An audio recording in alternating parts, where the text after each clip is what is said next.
मेरी इन्वेस्टिगेशन चल रही होती है। एडिशनल डायरेक्टर एनसीसीआई सरफराज चौधरी साहब वो अचानक कमरे में आते हैं, मेरी तरफ देखते हैं, कहते हैं कि ए मुंडाई। आईओ कहते हैं हाँ जी। कहते हैं इसको लेके आओ मेरे पास। आईओ हथकड़ी पकड़ता है, मेरे हाथ पे लगाता है और कहता चल। मुझे जब हथकड़ी लगा के एडिशनल डायरेक्टर रूम में लेके जाते हैं तो वहाँ पे 5 ऑफिसर्स बैठे होते हैं। एडिशनल डायरेक्टर सरफराज चौधरी साहब मेरे से पूछते हैं कि तुम कौन से एप्लीकेशन के कंट्री हेड हो। मैंने कहा कि सर मैं किसी एप्लीकेशन का कोई कंट्री हेड नहीं हूँ। वो अपनी कुर्सी से अचानक उठता है, कहता तेरी माँ किधर से आता है पैसा तेरे पास। मैंने कहा सर मैं यूट्यूबर हूँ, मेरे 8 मिलियन सब्सक्राइबर हैं, उधर एडसेंस अभी मैं बात कर ही रहा होता हूँ। कहता है कि तुम मेरे वतन अजीज के बच्चों को खराब कर रहे हो, क्या करता है तुम्हारा बाप। मैंने कहा जी यूनिवर्सिटी के अंदर प्रोफेसर है। तो कहता तुम इतने क्यों हो। मैं चुप रहता हूँ। वो चीख के बोलते, कहता बोल। मैंने कहा जी सर मैं सिर्फ वीडियोस बनाता हूँ, मैं यूट्यूबर हूँ। माँ बहन की गालियाँ वो देता रहता है। उसने मेरे मुंह पे बहुत जोर का थप्पड़ लगाया। मैं बिल्कुल चुप होकर ऐसे मुंह नीचे करके खड़ा हो गया। तो कहता मुंह ते कर, मुंह ते कर।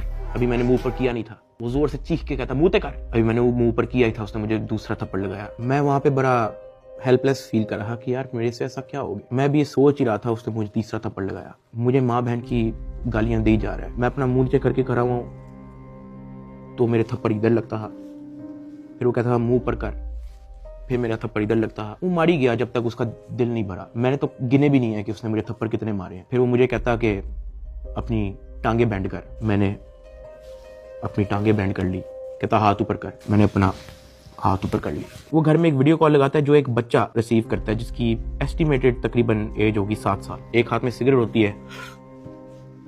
वो उस बच्चे से पूछता है कि डकी बाई को जानते हो। वो बच्चा कहता है जी। वो बैक कैमरा ऑन करता है, मेरे हाथ खड़े होते हैं, टांगे बैंड होती हैं। वो कैमरे से दिखाता है उस बच्चे को कि कौन है ये। कहता डकी भाई। तो कहता कि तुम इसके प्रोग्राम देखते हो। कहता जी। वो पीछे जो प्राइवेट मुलाजिम खड़ा होता है मुझे बहुत जोर का पीछे थप्पड़ मारता है। सरफराज चौधरी साहब उस 7 साल के बच्चे को कहते हैं ये देखो इसके साथ क्या हो रहा है, आप देखोगे तुम इसका प्रोग्राम। कहता नहीं, चलो फटाफट इसको गालियां दो। बच्चा कहता है कि सरफराज चौधरी साहब कहते हैं और का बच्चा। सरफराज चौधरी साहब कहते हैं और का बच्चा। थप्पड़ वो मारी जा रहा होता है पीछे। वो वीडियो कॉल पे उस बच्चे को दिखा रहा होता है कि ये तुम इसके प्रोग्राम देखते हो और ये मैं क्या बताऊं यार। खैर मैं तब बड़ा हेल्पलेस होता हूं। मैं समझ नहीं आती कि मैं क्या करूं और किस तरह इससे निकलूं। मैंने क्या किया ऐसा।